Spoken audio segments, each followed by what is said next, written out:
아브라함이 아들 이삭을 번제로 드리는 시험을 통과한 후에 이런 언약을 받았죠. 창세기 22장 17절을 봅니다. 내가 네게 큰 복을 주고 네 씨가 크게 번성하여 하늘의 별과 같고 바닷가의 모래와 같게 하리니 네 씨가 그 대적의 성문을 차지하리라. 하나님은 아브라함에게 하늘의 별과 같고 바다의 모래와 같은 수많은 후손을 주시겠다, 그렇게 언약을 하셨습니다. 그런데 실상 나타나는 환경 상황을 보면 자식을 얻는 그 과정이 그렇게 쉽지가 않았습니다. 자손이 하늘의 별과 같고 또 바닷가에 모래알같이 많아지려면 자손을 보는 그 과정의 속도가 상당히 많이 붙어야 됩니다. 그런데 정작 아브라함은 100세가 되어서야 약속의 자녀를 얻을 수가 있었죠. 저래서 언제 하늘의 별처럼 바닷가의 모래처럼 많은 자손을 볼 수 있을까 할 정도로 이 자식을 얻는 과정이 이게 쉽지가 않았습니다. 아브라함의 아들 이삭도 마찬가지였습니다. 이삭의 아내 리브가는 아이를 낳지 못하는 여인이었습니다. 자손의 번성이 굉장히 더딘 그런 가문이었는데 이제 야곱 때에 가서야 하나님의 언약이 성취돼 가는 모습을 볼 수가 있었습니다. 이처럼 하나님의 언약이 이루어지기까지는 과정 속에 인내도 필요하고 또 진통도 있고 여러 가지 변수가 있다는 사실 우리는 알아야 됩니다. 그래도 하나님의 언약은 결국은 이루어지게 돼 있습니다. 우리에게도 하나님의 언약은 있죠. 그 언약이 어찌 보면 지금 상태로서는 될 것 같지 않는 그런 현실적인 모습이 여러분들 눈앞에 펼쳐질 수도 있습니다. 현재로서는 이게 안 될 것 같은, 될까 말까 하는 불투명한 모습도 여러분들 앞에 나타날 수가 있을 겁니다. 하지만 하나님의 언약은 때가 되면 반드시 이루어집니다. 약속의 주님 믿고 소망의 때를 기다리는 우리 성도들 되시기를 주님의 이름으로 간절히 축원합니다. 여기 본문 21절 말씀 보면 이렇게 말씀하고 있죠. 이삭이 그의 아내가 임신하지 못하므로 그를 위하여 여호와께 간구하며 여호와께서 그의 간구를 들으셨으므로 그의 아내 리브가가 임신하였더니, 리브가가 아이를 낳지 못했습니다. 그런데 여기서 우리가 놀랄 만한 사실을 볼 수 있는 건 리브가의 남편 이삭이 아이를 낳지 못하는 자기 아내를 위해서 열심히 하나님 앞에 기도했다는 거예요. 성경에는 아이를 낳지 못하는 여인들이 나옵니다. 삼손의 어머니가 그랬습니다. 사무엘을 낳은 한나의 어머니가 그랬습니다. 이삭의 어머니 사라가 그랬습니다. 그런데 그들의 남편 중에 그 누구도 아내를 위해서 기도한 남편이 없습니다. 한나의 남편 엘가나는 자기 아내를 위로는 했어도 기도하지는 않았습니다. 하지만 여기 말씀 보니까 이삭은 달랐습니다. 이삭은 아이를 갖지 못하는 자기 아내를 위해서 기도했습니다. 참 대단한 남편입니다. 우리 여기 계신 남편들, 기도할 때 좀 이삭처럼 아내를 위해서 기도하는 남편들이 되시기를 간절히 부탁을 드립니다. 반응이 별로 없네요. 하나님은 이삭의 기도를 들으셨어요. 그리고 쌍둥이를 허락하셨습니다. 태어난 쌍둥이는 외모도 그렇고 성격도 그렇고 큰 차이를 보였습니다. 먼저 나온 에서는 어떤 특징을 지녔습니까? 여기 본문 25절은 이렇게 말씀하고 있죠. 먼저 나온 자는 붉고 전신이 털옷 같아서 이름을 에서라 하였고, 에서는 태어날 때부터 아주 남성미가 넘쳐 보였습니다. 본문 26절에는 뒤따라 나온 야곱의 특징이 나옵니다. 야곱은 어떤 특징을 지녔습니까? 후에 나온 아우는 손으로 에서의 발꿈치를 잡았으므로 그 이름을 야곱이라 하였으며, 야곱은 경쟁심이 강한 그런 특징을 갖고 있었다는 표현입니다. 에서는 야성미가 넘쳤고 야곱은 경쟁심이 많았습니다. 이 두 아들은 태중에 있을 때부터 다투었고 서로 경쟁하였다라고 이렇게 말씀은 기록하고 있습니다. 이 말은 곧 형제 사이가 그만큼 좋지 않았다는 거예요. 그래서 쌍둥이를 잉태한 리브가가 고민했습니다. 그리고 이거 어떻게 하면 좋을지 하나님 앞에 기도하면서 물어봤습니다. 그랬더니 하나님께서 이런 응답을 주셨죠. 여기 23절 말씀을 보면 여호와께서 그에게 이르시되 두 국민이 내 태중에 있구나. 두 민족이 내 복중에서부터 나누이리라.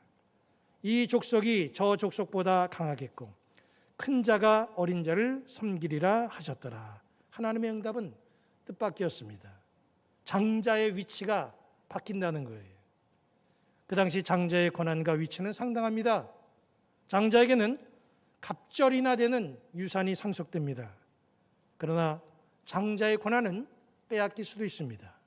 장자가 무거운 죄를 지었을 경우에 장자권을 빼앗겼습니다.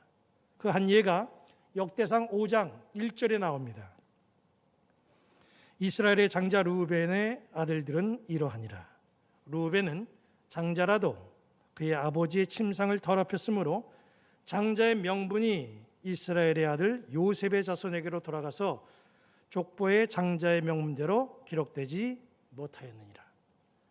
르우벤은 윤리 도덕에 어긋나는 일을 했기 때문에 장자권을 빼앗겼습니다. 중범죄를 저지르면 장자권이 빼앗깁니다. 매매를 통해서도 장자의 권리는 이양될 수 있습니다. 그래서 야곱도 팥죽으로 에서가 가진 이 장자권을 이양받을 수 있었던 거죠. 리브가는 임신 중에 하나님으로부터 말씀을 들었습니다. 쌍둥이 중에 두 번째로 나오는 아들이 장자권을 가져야 되는 것이고 가문을 이어가야 된다. 이 말씀을 받았어요. 이삭이 60세가 되던 해에 드디어 기도 제목이 이루어져서 쌍둥이 아들이 태어났습니다. 그런데 태어난 아이들을 두고 이 부모의 마음이 이상합니다. 창세기 25장 28절을 볼까요? 이삭은 에서가 사냥한 고기를 좋아하므로 그를 사랑하고 리브가는 야곱을 사랑하였더라. 이삭은 에서를, 그의 아내 리브가는 야곱을 사랑했습니다. 이것은 자식을 편애하는 부모의 모습이지요. 부모가 된 우리 여기 앉은 우리 성도 여러분들, 이걸 어떻게 이해할 수 있습니까? 특히 우리 성도들의 가정에는 쌍둥이를 둔 가정들도 계실 텐데 쌍둥이를 편애하는 부모, 이걸 어떻게 이해해 줄 수 있습니까?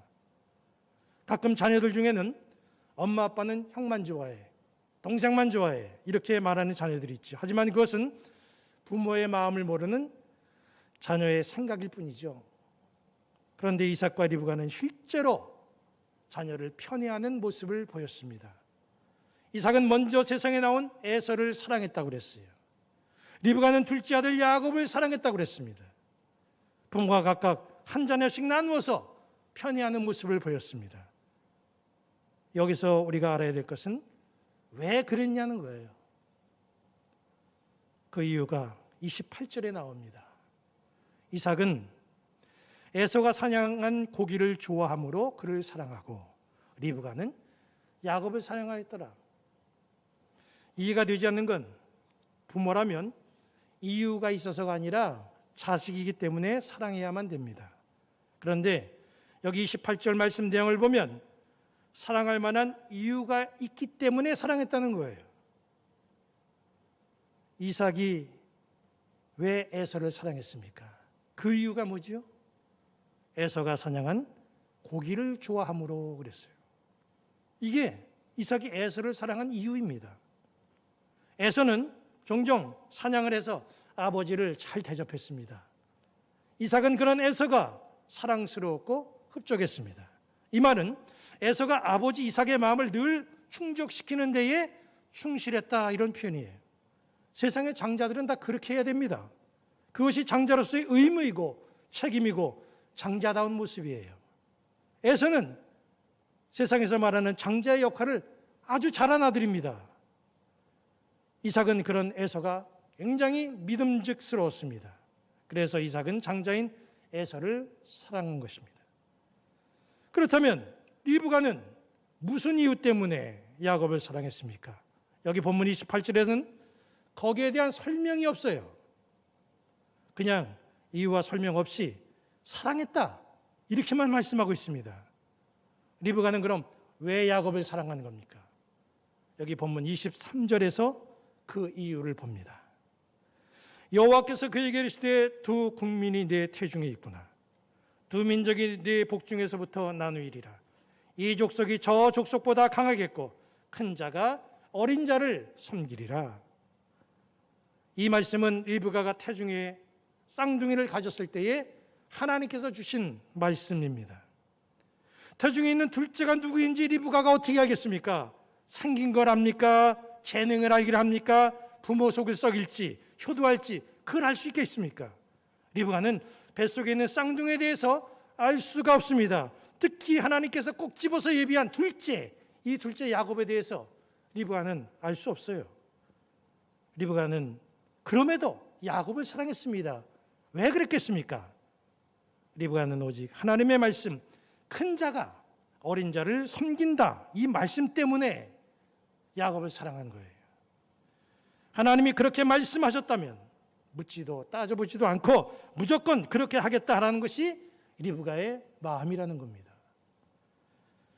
사람들이 자식을 편애하는 이상한 어미라고 자기를 비난한다고 해도, 자기에게 그것 때문에 어떤 불이익이 온다고 해도 자기는 하나님의 말씀을 이루겠다.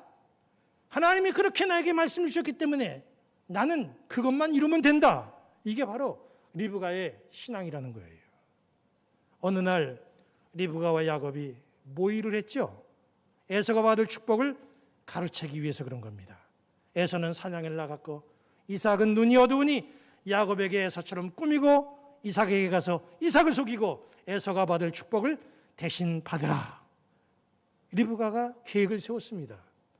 그 말을 들은 야곱이 펄쩍 뛰었습니다. 그렇게 하다가 아버지 이삭에게 들통이 나면 복은 고사하고 저주를 받을 수 있습니다. 야곱이 질려서 그렇게 말하니까 그 말을 들은 리브가가 어떻게 말했습니까? 창세기 27장 13절을 봅니다. 어머니가 그에게 이르되 내 아들아, 너의 저주는 내게로 돌리리니 내 말만 따르고 가서 가져와라. 리브가는 야곱을 안심시키고 계획을 밀어붙였습니다. 저주가 내린다면 그 저주는 내가 받을 테니까 걱정 말고 일을 진행하라는 거예요. 리브가의 각오가 상당히 대단합니다. 리브가가 왜 이렇게까지 하려는 겁니까? 다른 이유 때문이 아니죠. 바로 하나님이 그렇게 자기에게 말씀하셨기 때문에 자기는 그 말씀을 이루기 위해서 그렇게 하는 거예요. 비록 자기에게 혹시 저주가 온다고 할지라도 자기는 그렇게 하겠다는 거예요. 신앙인들에게 나타나는 문제 중에 하나는 말씀 따로 행동 따로입니다. 의사가 하는 대로 하지 말라. 단 의사가 하라는 대로 하라. 이런 말이 있어요. 의사는 건강 지식을 잘 알고 있지만 자기가 잘 알고 있으면서 반드시 자기가 알고 있는 대로 그도 행동하지 않는다는 거죠. 예수님도 서기관들과 바리새인들을 겨냥해서 이와 비슷한 말씀을 하셨습니다. 마태복음 23장 3절 보면 이렇게 말씀하셨죠. 그러므로 무엇이든지 그들이 말하는 바는 행하고 지키되 그들이 하는 행위는 본받지 말라. 그들은 말만 하고 행하지 아니하며 그랬습니다. 서기관 바리새인들이 말하는 것들은 이 세상에서 다 좋은 것들이에요. 지켜야 될 것들입니다. 하지만 그들은 자기들이 말하는 진리를 다 알고 있으면서 반드시 지키지 않았다는 거예요. 그래서 말씀과 다른 행동을 보여주는 그런 모습을 그들은 나타냈습니다. 그러니 그들의 가르침은 지키되 그들의 행동을 따라해서는 안 된다는 말씀이죠. 이런 현상이 어찌 서기관 바리새인들에게만 나타나는 선상일 수가 있겠습니까? 우리는 늘 하나님의 말씀을 읽고 듣습니다. 또 깨닫습니다. 요한계시록 1장 3절은 이 예언의 말씀을 읽는 자와 듣는 자와 그 가운데 기록된 것을 지키는 자는 복이 있나니 그랬습니다. 하지만 상당수 신앙인들은 이 말씀을 읽고 듣는 것까지는 잘해요. 그러나 지키는 데서 문제를 보입니다. 말씀은 그렇지만 현실이, 성경에는 그렇게 나와 있지만 상황이, 이런 마음으로 신앙생활하는 사람들이 있다는 거예요. 방법은 알지만 행동하지 않는다는 것이죠. 우리는 리브가가 지녔던 하나님의 말씀이라면 이 마음을 마음속에 품어야 됩니다. 하나님의 말씀이라면, 하나님이 그렇게 말씀하셨다고 한다면 이게 상식적이지 않아 보여도, 관습에 벗어난다 해도, 사람들이 이해하지 못하고 나를 비난한다고 해도 말씀에 순종한 리브가와 같은 그런 신앙인들이 되시기를 주님의 이름으로 간절히 부탁을 드립니다. 리브가는 말씀에 순종했기에 야곱을 통해서 그동안 아브라함의 가문에 더디 진행되었던 이 복의 물꼬를 아주 세차게 뚫었고 축복의 통로를 만들 수가 있었습니다. 이 한 주간을 사는 나의 모습이 하나님의 말씀이라면 바로 이 말씀을 품고 실천하면서 내 인생에, 또 내 가정에, 나의 공동체에, 우리 교회에 축복의 통로가 되시기를 주님의 이름으로 간절히 축원합니다.